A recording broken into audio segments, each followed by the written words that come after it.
लोकसभेत आणि विधानसभेत ओबीसींना आरक्षण द्या, छगन भुजबळांकडून राजकीय आरक्षणाची मागणी.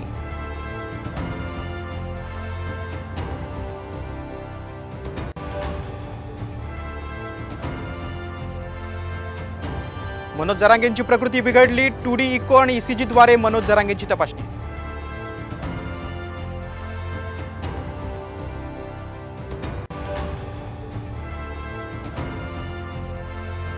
भाजप सेनेकडून अजित पवारांना डिवचलं जातंय. अजितदादा आणि बाळासाहेब आंबेडकरांनी एकत्र यावं, आमदार अमोल मिटकरींचं मोठं विधान.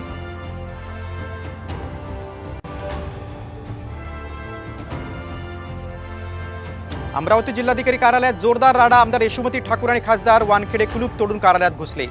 खासदाराच्या कार्यालयाचा ताबा देत नसल्याचा आरोप.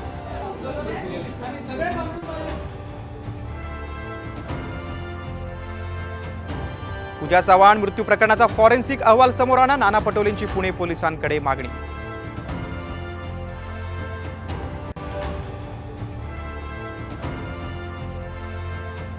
देशभरात अँटी पेपर लीक कायदा लागू, उत्तरपत्रिकेत छेडछाड केल्यास 10 वर्षांचा कारावास, 1 कोटींचा दंड.